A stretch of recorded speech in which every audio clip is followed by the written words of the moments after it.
Welcome to the podcast. It starts with you, with me, Vic O'Farrell. I ask my guests, by understanding their own behaviours and personality style, what impact on their lives, both personally and professionally, has there been? What is it like to live and work with someone of your style? I mean, this is not about labelling people, putting people in boxes, or an excuse for bad behaviour. It's about recognising, understanding and respecting that we're all different. And what impact can you have on others by looking in the mirror? Because it starts with you. So welcome to another episode of It Starts With You. And today I'm delighted to be joined with Ross. Now, Ross, rather than me introduce you, why don't you let us, our listeners, or even those viewing on YouTube, who you are, what you do, and what your personality style is and how we know each other as well. Yep.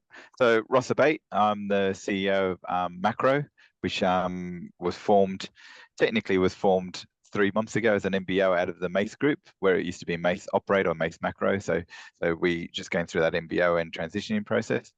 I'm the CEO, operation responsible for the business, but my focus is about growing the business globally, making sure our people are happy, in working with us, which leads me on to the profile. So what profile am I? I'm a DC, and it's interesting because the D means I'm very direct. And sometimes you do realize that actually I'm probably too direct. And then when you add the title to it, then you're thinking people go, oh my God, my CEO's been very direct to me. That means I've done something wrong. So you do need to soften that. And the C means, and a C goes higher actually in under pressure. So it means that I want more detail and understand the detail when pressure comes on. So when you're direct and then you're asking for more detail, those two traits is what makes other people worried. But that's me and my profile. Yeah, and there isn't anything about being a right or wrong profile. And No. a lot of people have said to me about, do you need to have the D in you to be the CEO? And I'm like, no, you don't. No, it's just knowing what you are and then using those skills to adapting accordingly, if you get what I mean. So I did the profiling years ago and I had a very high I in there. And I guess as I've got older, the I's kind of dropped down and the D's come up, if that makes sense. And that might be, and whether that's a learned behavior, whether it is do you know what I mean? Where you go, this is how you got to behave. But yeah, it's interesting how I think the D was always there. I just was able to mask it. Well, I still think the I is there because I follow you on TikTok, and yeah, no, I get in trouble for that. That's not a D style on TikTok. That's definitely I.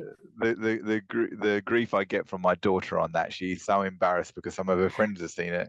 And then I showed her, there was one of my TikToks, I wouldn't say it went viral, but it had 15,000 views. And she could not believe that one of them looked at 15,000 views on it. Yeah, exactly. Oh, wow. That's what I thought. When you average 300 and suddenly, and they're not, they're only fun things. One had 15,000.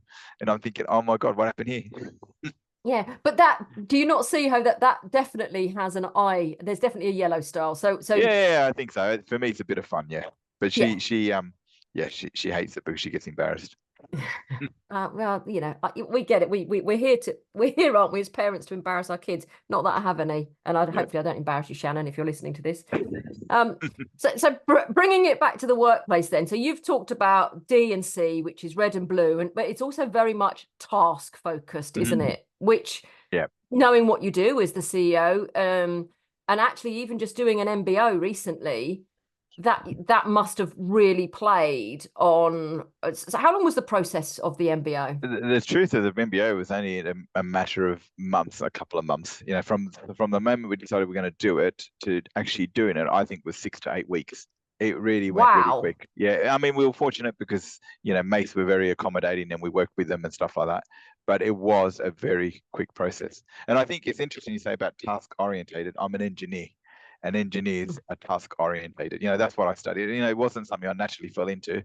Well, there's not something I did engineering because my friends did it. So off the back of that, then you start to learn and you start to do things, one piece at a time. You break things in, and you start to do them. So I am very task orientated. Yeah. And was that while you were out in Australia that you started doing the engineering side? Straight out of uni. Straight out of school, I did engineering degree, yeah. Okay. Okay. Yeah. So as the doing an MBO, but obviously as the CEO, you've got lots of different people, groups of people, I would call, that you need to deal with. Obviously, there's the people around you, your board to start with, then stakeholders, colleagues, clients, Hmm. prospects, and you must come across a varying amount of different profiles. What impact has it had on you understanding your style?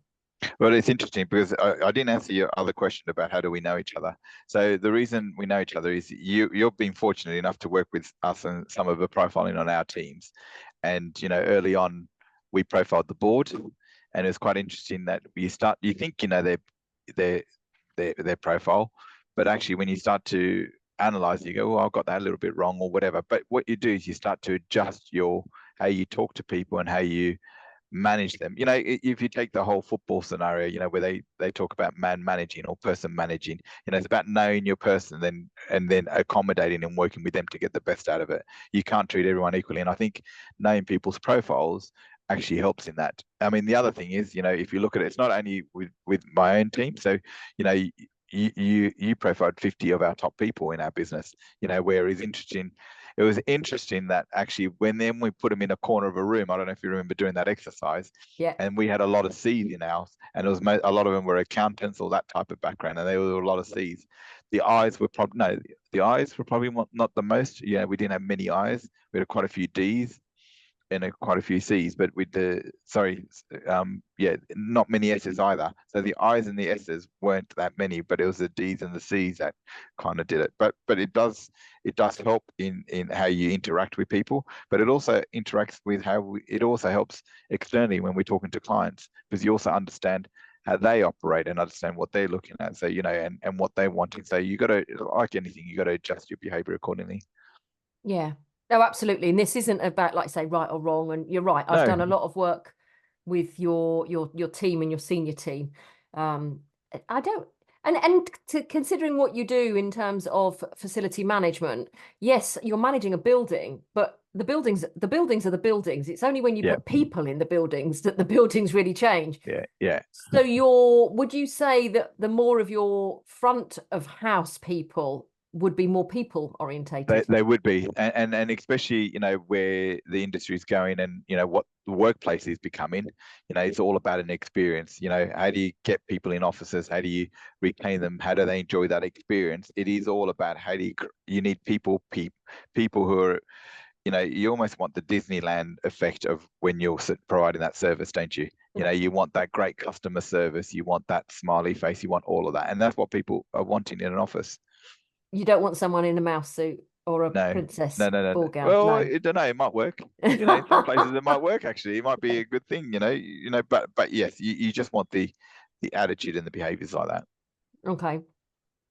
So as you know, I'm very yellow, but I kind of, having known you for, oh God, I dare I say 10, 15 years Yeah, probably. probably. Yeah, yeah, I think I got to know you very quickly, that you weren't massively about the chit chat. It's very much that red of, like, get down to business. yeah, yeah, And it's great, yeah, but you can do that social side of things. So if I was someone who was, say, perhaps wanting to pitch to you as you're a prospect to me, what kind of things do you want, being very task focused, very red, very blue? What do you want to see?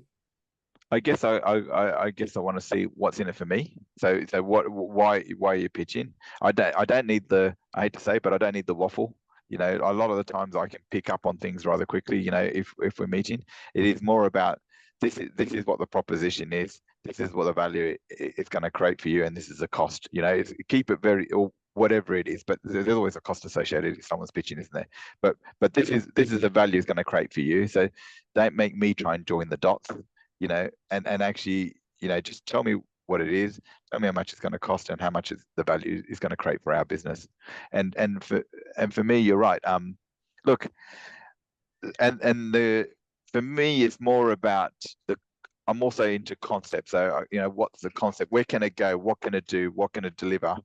That's going to make our people happier or better, or it's going to make our clients happier or better. They're the things that I'm really looking for. How can we Okay. improve the business?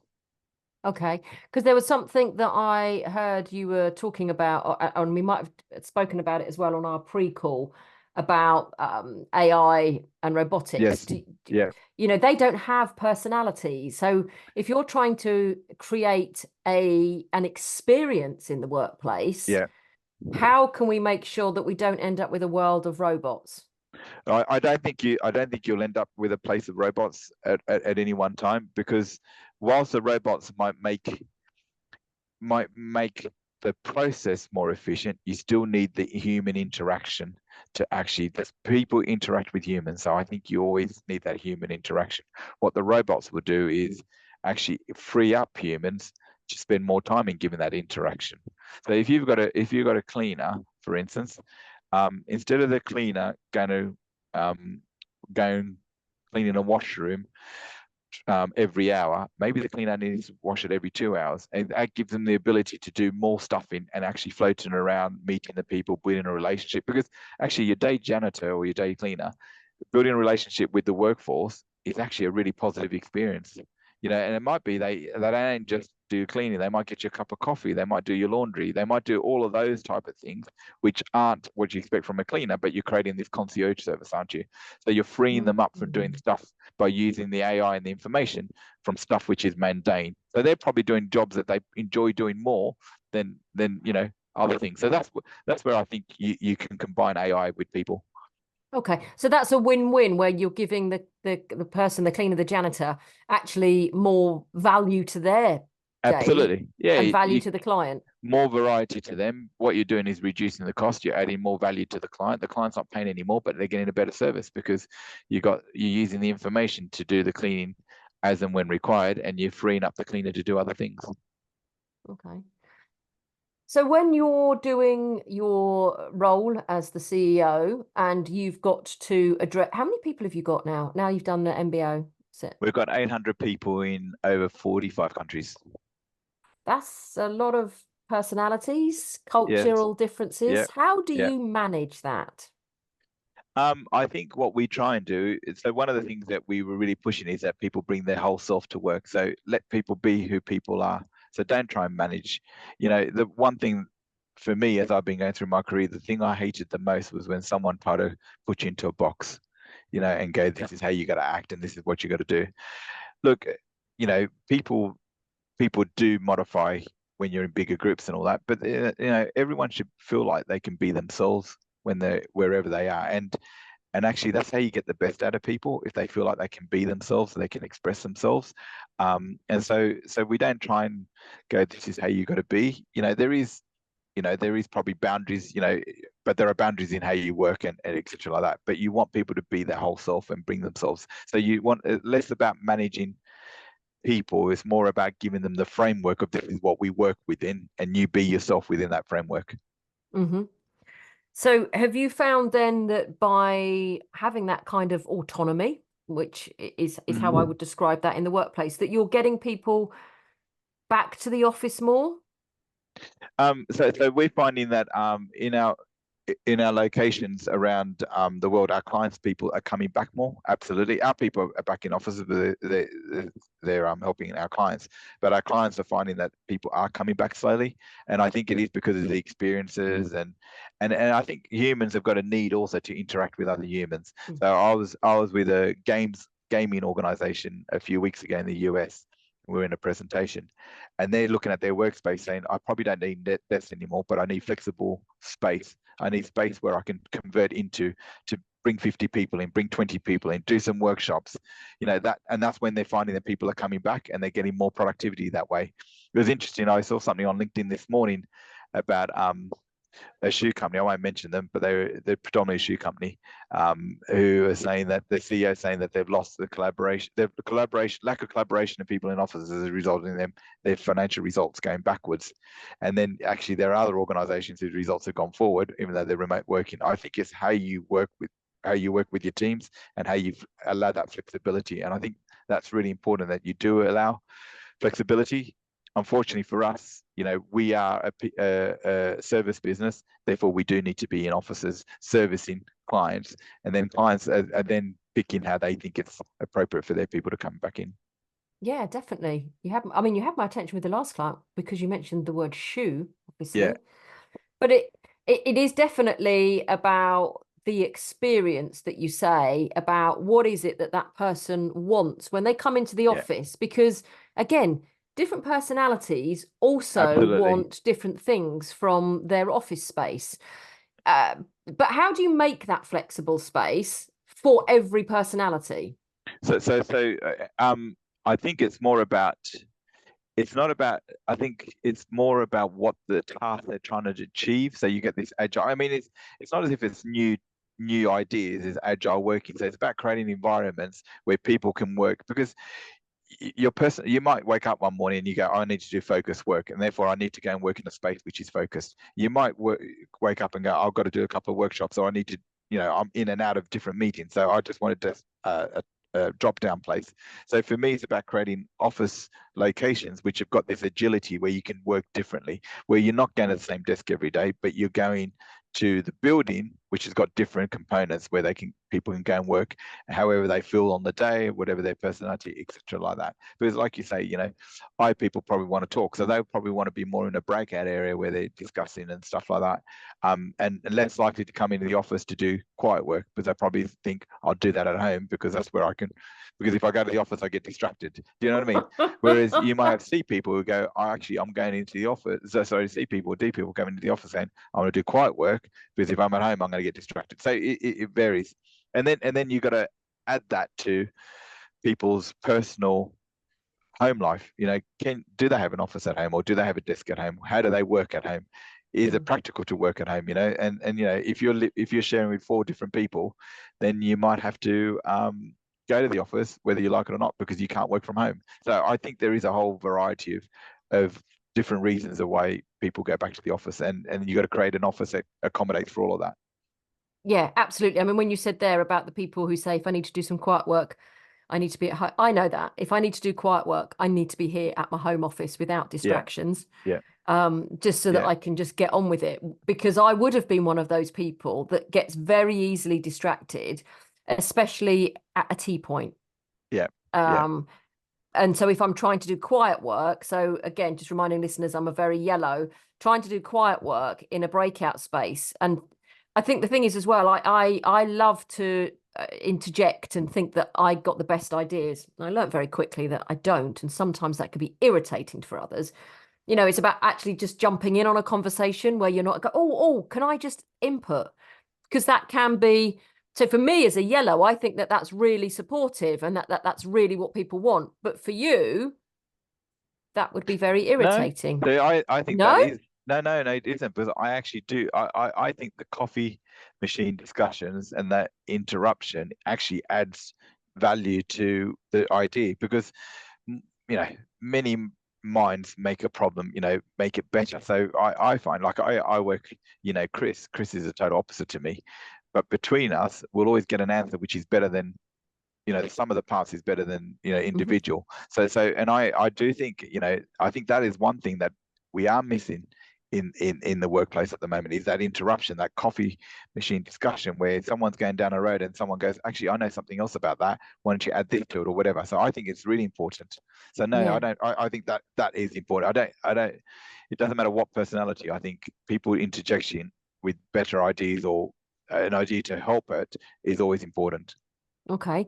Because you have the cynics in the world, don't you, that just say, no great idea ever came from a coffee and a water cooler. Yeah, see, I'm the opposite of that. I think a lot of great ideas come from left field. I mean, some of my best thinking comes from a shower, when you're having a shower or doing, there come at points where you're not really at work. Do you know what I mean? And Yeah. and everyone does that. Or I don't know if you've ever had it, but you dream something and you go, oh my God, I got to remember that, because where your mind's playing with it. So you don't know when a great idea is going to come. Yeah, I find them on train journeys. If I'm not Yeah, working on the train, I could be listening to someone else's yeah, podcast or anything that you yeah, suddenly go, oh, great idea. Have to write yeah, that down. yeah. No, Yeah, exactly. So you never know when a great idea is going to come. So yeah, yeah. exactly, So off with those people who say that no great idea came from a exactly, water cooler, because you don't exactly. get that, do you, on a Teams or a Zoom call or anything like this when it's just two people or four people and you've all got an agenda, but when you've got 800 people. I don't think you can get that many on a Teams call, can you? No, Really?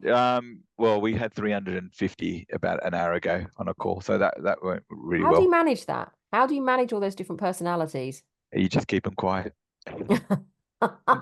No, it was more about, I mean, the call was about us updating them where the business is, where we're going, some of the wins, some of the thank yous to people, showing them about social media. So a lot of it was about us relaying the information back to them, but we did have Okay. questions at the time, and there's a protocol. Put your hand up in Teams, and people do that now. So like I say, it's going back to there's a framework, be yourself, but let's just follow some basic rules, and then everyone can have a word. And we also, you got questions in the chat. So between that and people putting hands up, it was quite cool. Yeah. So what would you say to people who see the red or the blue as cold or a bit rude? What would you say to them? I don't think anyone is one personality, are they? They're not one No, color or one no. thing. They're a mixture of all of it. And I think, okay, you might have some stronger traits, which is what, the prominent ones, but everyone's got all of those personalities. And I think you just got to appreciate that. Okay, so I am a D, and am very direct. That's why the D. But I do have the bit that you say, like on TikTok, the eye side of me and stuff like that. So I do think everyone's got that trait. So you got to appreciate, depending on the individual, you just got to appreciate they've got all of those. And I think those traits will also change depending on what's happening in their own personal life. Because when you look at someone, you're only seeing like one 100th of that personal life, if you get what I mean. So you might get them at a point where actually they are like me. I could be really in the zone where just be really short, tell me what you want to move on. Or I could be in a zone where I'm actually quite chilled and go, let's have a chat, which would be unusual. But do you get what I mean? No, it's not unusual, but I will have a chat. I do like having a chat if I'm in mischievous mood. Sorry, listeners, that's really made me chuckle because of just of the way that you said that. But how would somebody? Because you don't wear a label that says today I'm in the mood for a Yeah, chat. but you can So tell how it by could body someone? language. So, How? so it's difficult through Teams a lot more, because Teams is one dimensional. So going back to what you're saying, Teams is very dimensional. But actually, when you're in room to room, I think you pick up on body language. You pick up on facial expressions a lot more. You pick up on their hands. You pick up on how they're sitting. I mean, for me, everyone says when you got close, when you fold your arms, you're very closed. Where actually, I always have my arms folded, and I'm not closed. It's just very comfortable. So you got to really be careful on all these. But there are, I think experience also tells you start to pick up body language and all that, to understand what mood people are in. Oh, And actually, 100%. you might test the water too. You might go down the let's have a little chat, and if you shut down very quickly, then you go, okay, we're not going down that road. So that's the other thing, is also reading the signs back too, isn't it? Reading Yeah. the signs. So if you are going to have, what was the football like? Yeah, it was fine. Okay, what are we doing today? Then okay, let's get back into work. But there are people that don't have that awareness, do they? That level Yeah, of emotional intelligence. I mean, you do because it's, you've done the whole yeah, profiling part of it. And I always say if we think of ourselves as an onion with all those different layers, personality is only the core of it. Everything yeah. else is. So just what you were saying there in terms of reading body language, I mean, I know, but for the listeners here, how would they tell then if you weren't sitting there with your arms folded and you didn't have a label on saying, I want to talk about the football today?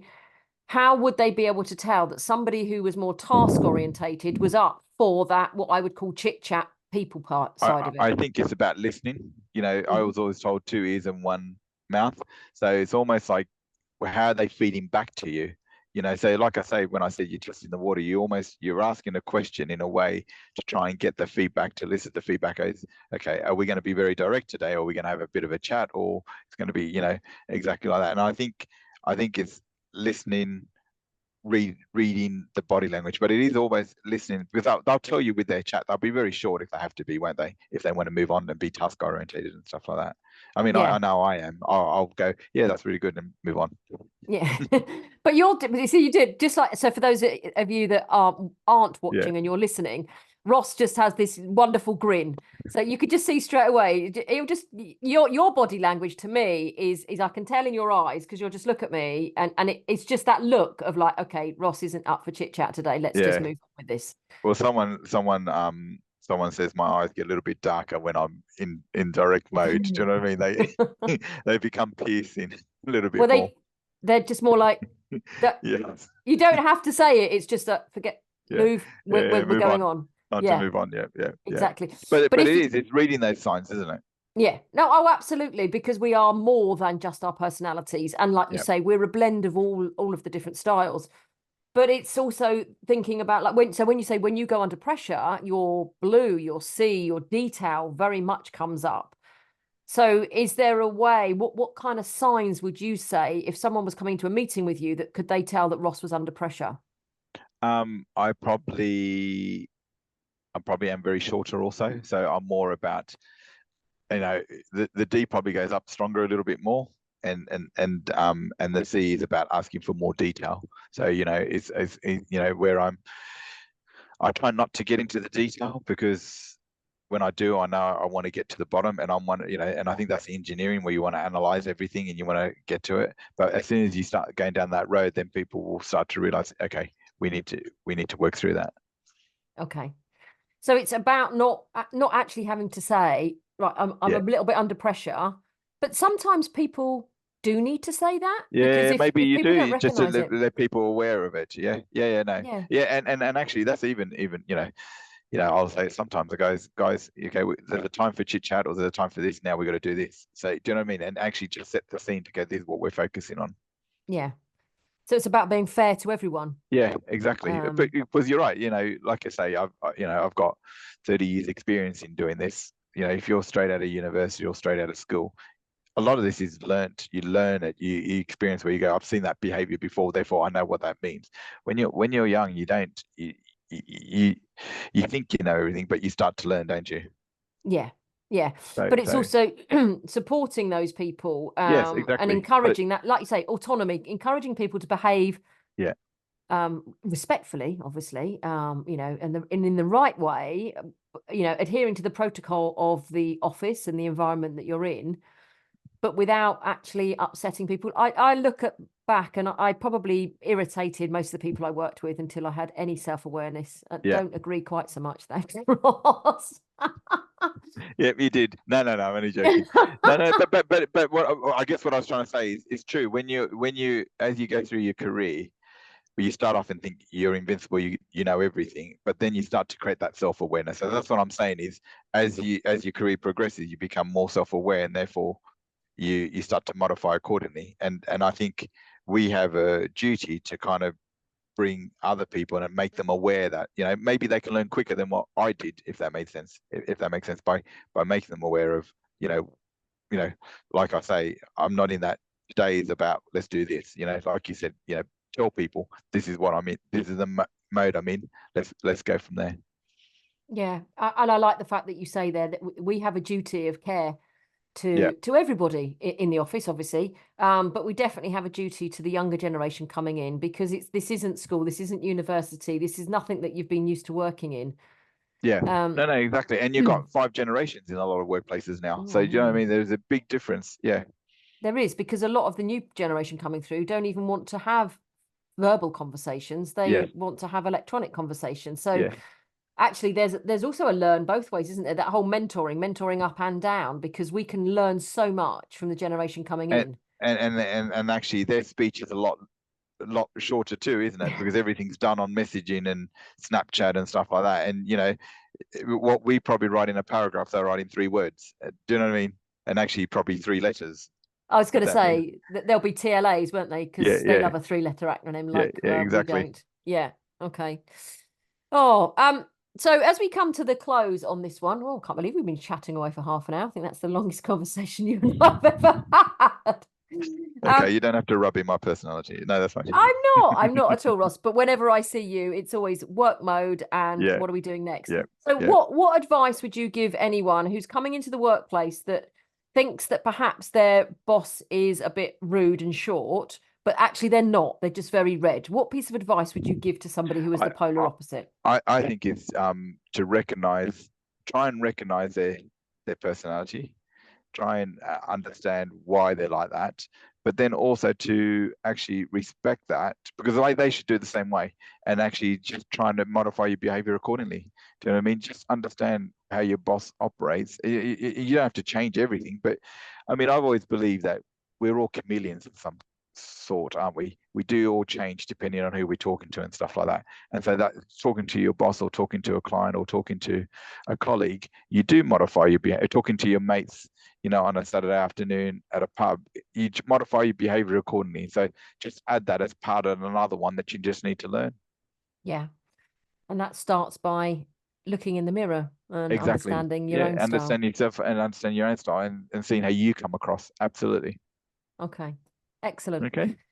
Wonderful. Ross, thank you so much. It's been a pleasure to pleasure. have you on the show, and I look forward to working with you in the future, and we will catch very soon. Brilliant. Thank you. How has this conversation had an impact on you? What have you learnt? What will you do differently? Do leave a review on Apple or Spotify on It Starts With You podcast, and also leave a comment down below. Do also then connect with me on social media. I'm on Instagram, Facebook and LinkedIn.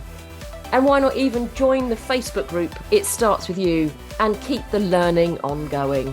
Thank you for listening.